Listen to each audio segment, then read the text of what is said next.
Why do you keep going back to the thing that makes you furious? You know the one. The show you complain about the entire time you're watching it. The account you follow only to be enraged by it. The person whose every post makes your blood pressure spike, and whose page you somehow open 3 times a day on purpose to feel that spike again. The public figure you can't stand, whose every move you track more closely than you track people you actually love. You'd swear, if anyone asked, that you hate it. And you keep coming back, hungrily, like it's feeding you something. This is the psychology of hate watching. The strange, slightly embarrassing compulsion to give your time, your attention, and your emotional energy to the exact things that make you miserable. And here's the question that should bother you, the one we're going to chase all the way down. If you really hated it, you'd look away. You don't look away. So maybe hate isn't the reason you're watching. Maybe hate is the bait. And maybe the thing actually keeping you hooked is something you'd never admit, even to yourself. By the end of this, you're going to understand exactly what hate watching is really giving you. Because it is giving you something you crave, something you keep coming back to collect. You're going to see why your brain can't tell the difference between fascination and fury. And here's the part that should genuinely unsettle you. Why the thing you hate watch is quietly turning you into a version of itself, while you sit there feeling superior to it. But to get there, we have to solve the mystery first. Why does hate keep you watching when it should make you leave? Hold that question, because the answer is the opposite of what it feels like. Let's start with the most basic misunderstanding, the one that makes hate watching seem like a glitch. You assume your attention runs on enjoyment, that you watch what you like and ignore what you don't. That pleasure pulls you in, and displeasure pushes you away. It's a reasonable assumption. It's also completely wrong. Your attention does not run on enjoyment. It runs on something much older and much blunter: arousal. Not the romantic kind, the biological kind. How activated are you? How much energy is moving through your system? How loudly is your brain saying, "Something is happening here"? And here's the crucial part, the hinge that everything else hangs on. Your brain's attention system barely distinguishes between positive arousal and negative arousal.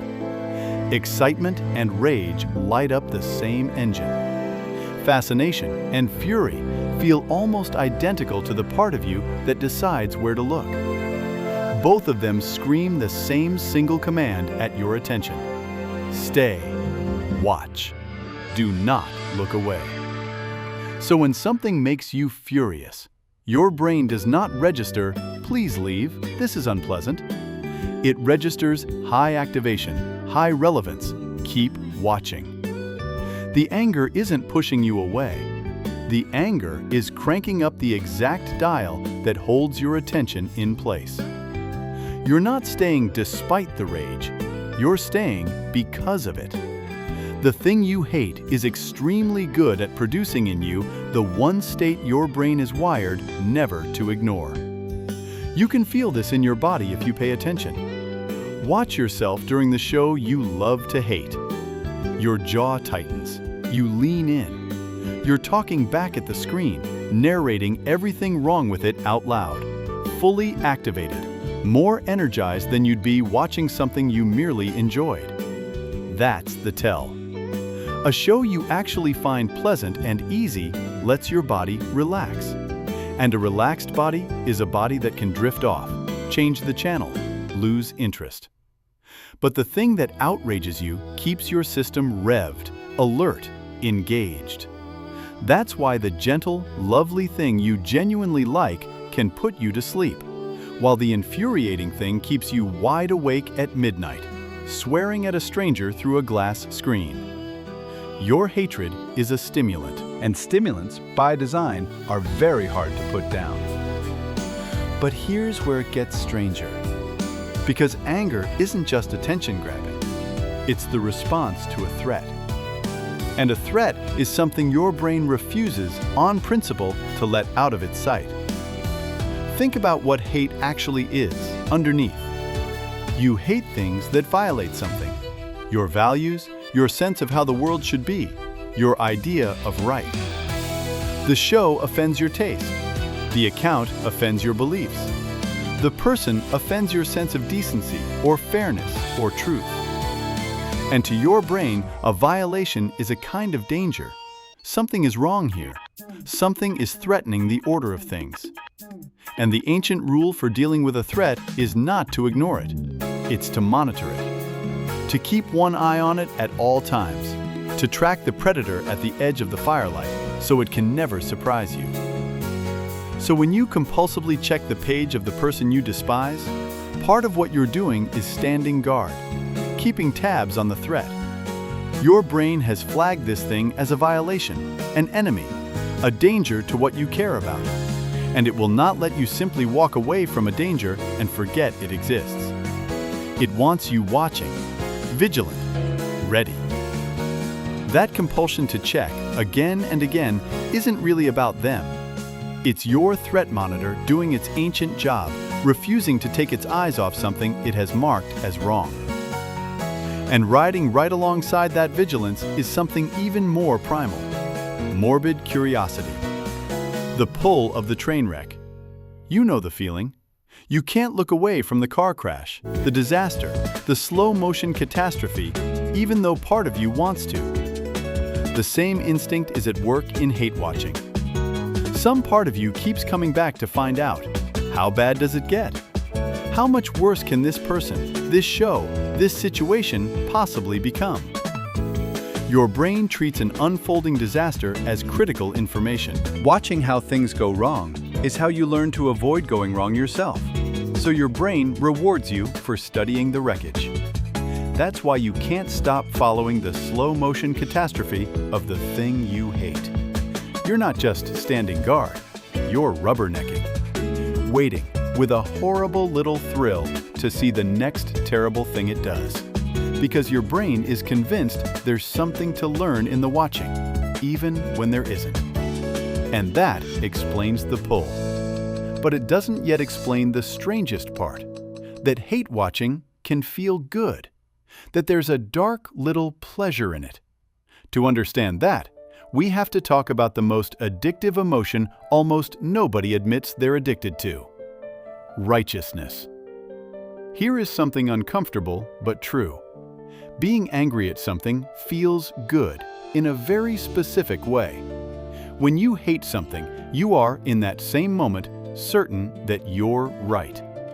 The contempt comes bundled with a sense of clarity, of moral high ground, of being on the correct side of a line. In a confusing world full of gray, hate hands you something rare and delicious: total certainty. They are wrong, and I am right, and I can feel exactly where the line is. That feeling is a drug, the clean, bright, energizing hit of righteous certainty. And hate watching delivers it on tap. Every time you watch the thing you despise, you get to feel, all over again, how much better your taste is, how much smarter your views are, how much more decent you are than that. You get to be the hero by staring at the villain. The contempt is not just a cost you pay to watch. The contempt is the product. You are going back again and again to top up a feeling of superiority that the thing reliably provides. You're not suffering through it, you're feeding on it. And like anything that feels good, you want more. And notice how good it feels to share that righteousness, because this is where it really takes off. You see the thing that outrages you, and your very next impulse is to tell someone, to screenshot it, to post it with a cutting comment, to send it to the friend who'll be just as appalled as you are. That impulse is the righteousness looking for an audience, because being right feels even better when it's witnessed and confirmed. So outrage doesn't just hold you, it makes you a broadcaster of the very thing you hate, spreading it further, handing it more attention, all while feeling like you're standing against it. The angrier something makes you, the more likely you are to amplify it, which is exactly why the most enraging, most contemptible things travel the fastest across the internet. They're carried lovingly by the people who hate them most. You think you're exposing the villain. You're actually advertising it for free, powered by your own sense of being right. But here's where it gets uncomfortable, because that hit of righteousness comes with a second, quieter payoff that's doing even more to keep you hooked. Identity. You don't just learn who you are from what you love. You learn it, maybe even more sharply, from what you hate. The things you can't stand draw the outline of you. They tell you, and everyone watching you, exactly what kind of person you are, by showing what kind of person you're not. So the thing you hate watch becomes a tool you use to define yourself. Every time you recoil from it, you reaffirm your own values, your own taste, your own side. The villain is useful. The villain helps you feel like a clearly drawn character in your own story. Take the villain away, and the edges of you get a little blurrier. So some part of you doesn't actually want the thing you hate to disappear. You need it. It's load-bearing. It's holding up a wall of who you think you are. This is why people can get strangely attached to their enemies. Why the thing you hate can come to feel almost like a companion, a fixed point you orient yourself by, a reliable source of the feeling that you're right and good and on the correct side. Take it away, and there's a small, surprising emptiness where it used to be. That's the giveaway that it was never just an annoyance. It was doing a job for you. It was a mirror you held up to feel better about your own reflection. And there's a third payoff, and this one is social, and it might be the strongest of all. Shared hatred bonds people, powerfully. Think about it. Some of your fastest, warmest connections with other people have been built on disliking the same thing. There's research suggesting we bond more tightly over a shared negative opinion than over a shared positive one. Hating the same person, the same show, the same idea, together creates an instant in-group, and us against that. The eye roll you share with a friend about the thing you both can't stand is a tiny act of intimacy. So hate-watching isn't just a private compulsion, it's a social currency. It gives you something to talk about, to bond over, to belong through. The contempt is a handshake. And belonging, as we've seen before, is one of the deepest things your brain will chase. And there's a more personal, more painful version of all this that almost everyone has done. The ex, the former friend, the person you've fallen out with. You tell yourself you're over them, you don't care, you've moved on. And yet your thumb finds their profile again and again, hunting for something to be upset about. New photos, new relationships, evidence they're doing well, which stings, or evidence they're doing badly, which somehow satisfies. This is hate-watching turned inward and made intimate, and it runs on an extra engine, comparison. You're not just monitoring a threat, you're measuring yourself against them, checking the scoreboard of two lives, feeding a wound by pressing on it. Every visit promises resolution, some final piece of information that will let you feel okay.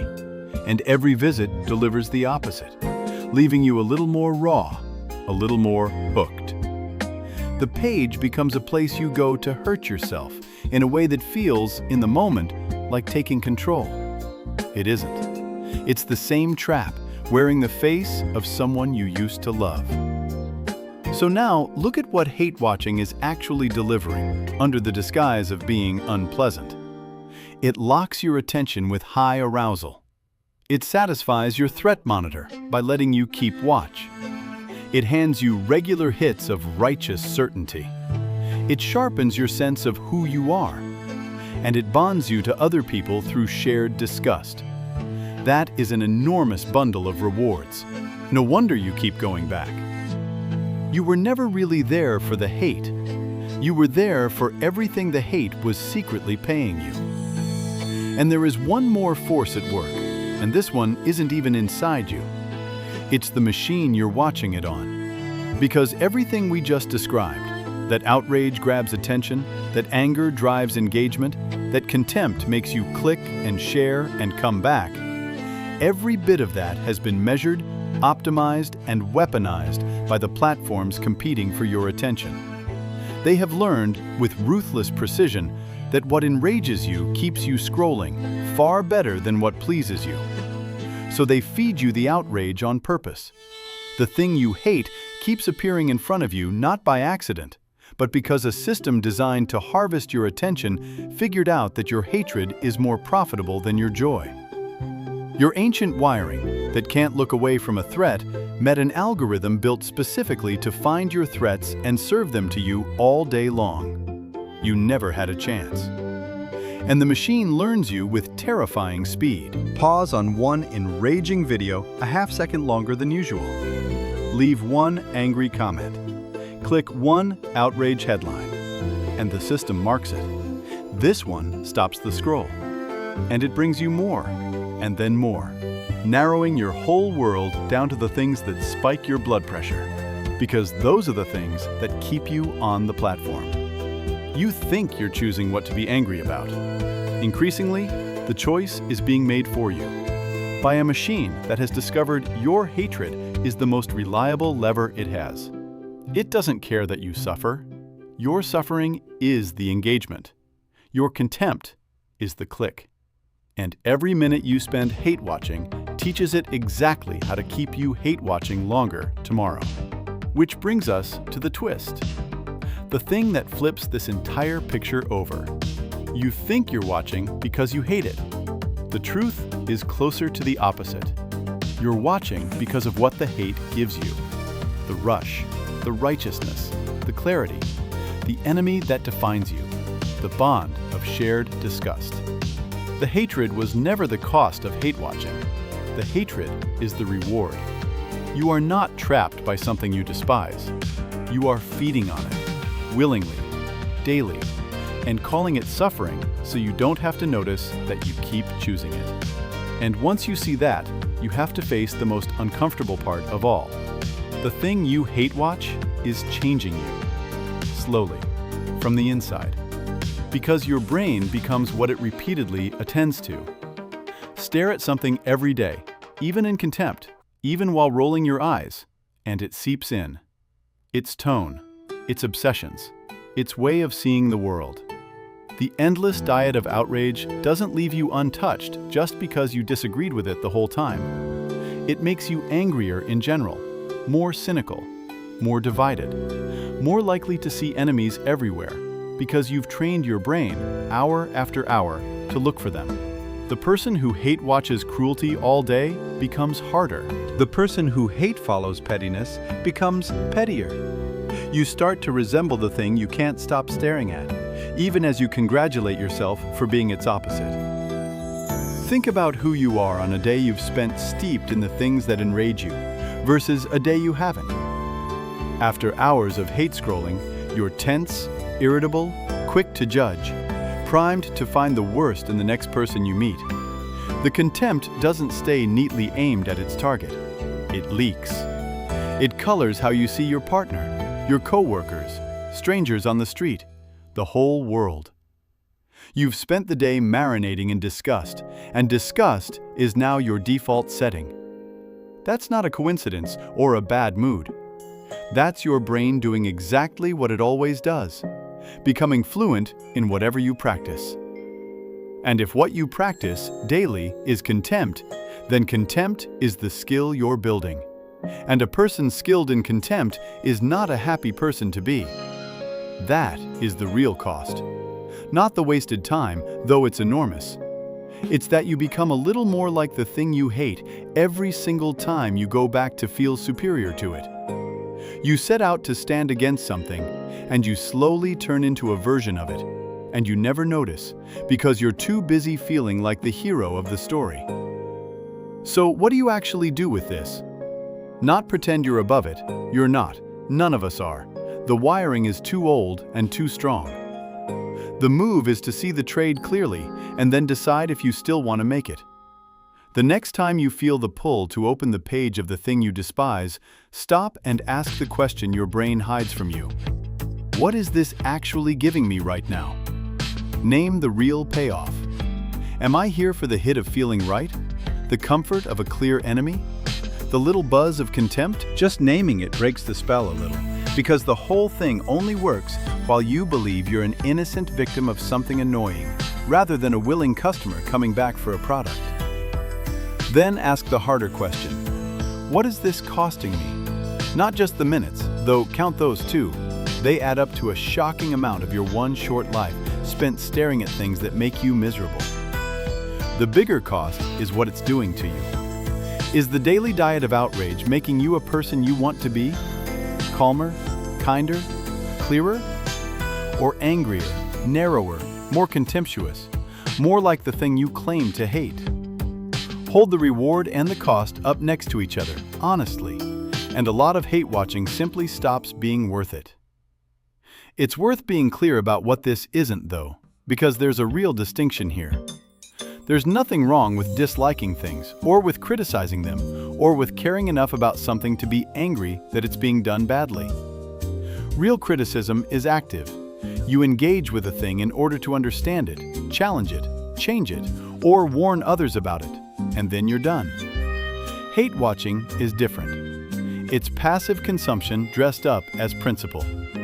You're not engaging to accomplish anything. You're returning compulsively to feel a feeling.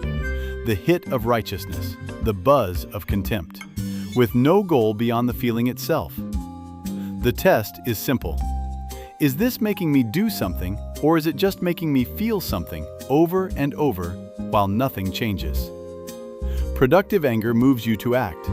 Hate watching just keeps you watching. One is a tool, the other is a treadmill. And here's the most powerful reframe of all. Your attention is the single most valuable thing you have.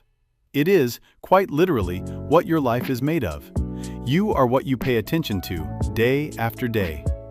And when you hate watch, you are handing that priceless resource to the exact thing you claim to despise. You're giving the person, the show, the account you hate, the one thing they want most from you. Your attention, your time, your emotional energy. Hating them costs you everything, and costs them nothing. They're not hurt by your contempt, they're fed by it. The most genuinely powerful thing you can do to something you hate is not to rage at it. It's to starve it, to turn away, to spend your irreplaceable attention on something that makes you more of who you want to be, instead of less. Think about it from their side for a second. The show you hate watch counts your view exactly the same as a fan's. The person you hate follow sees your visit as one more number going up. Your outrage and someone's love look identical on the only scoreboard that matters to them, the one measuring attention. So all your hatred does is help them win, while quietly making you lose. Indifference is the one thing they can't profit from. Your silence is the only review they can't spin. You don't hate watch because you're weak or petty. You do it because an ancient brain that can't ignore a threat met a world engineered to manufacture threats for profit. But now you can see the machinery, and seeing it gives you the one move the machine can't survive: the ability to look away, on purpose, and take your attention back.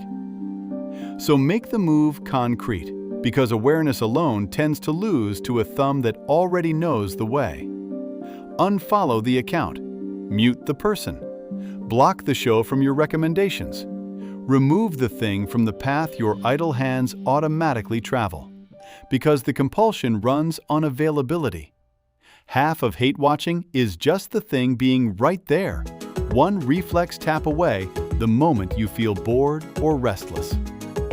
Take away the easy access, and you take away most of the behavior, not through willpower, but through design. You're not trying to win a daily fight against the urge.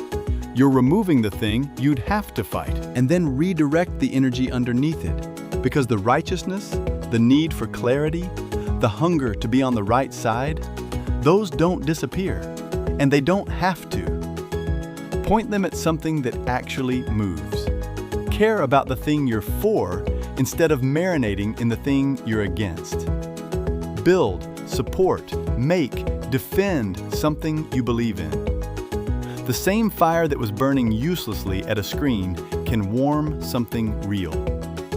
Hatred aimed at a feed changes nothing and costs you everything. The same passion aimed at something you can actually affect is one of the most powerful forces a person has. Now here's something to carry into the next one. Notice how powerfully a strong negative feeling can grip you, hold your attention, refuse to let go. That's how much force your social and emotional wiring can put behind something that, on paper, is completely harmless. And it has an even stranger expression. There's a social moment so uncomfortable that your body responds to it like actual physical pain. Your heart rate shifts, your stress spikes, you'd do almost anything to make it stop. And it's something tiny, something that lasts about 4 seconds. A silence. Why a few seconds of quiet can hurt like a wound is the next thing we need to talk about. For now, I want you to name it, honestly. Who or what do you hate watch? The show? The account? The person you can't stop checking even though it reliably ruins your mood? You know exactly what it is, so name it. And then ask yourself the real question. Not, why do I hate it? Ask what it's secretly giving me. Because that's the thing that's actually keeping you there. And once you can name what it's giving you, you get to decide, for the first time, whether you still want to keep paying for it with your one short, irreplaceable life.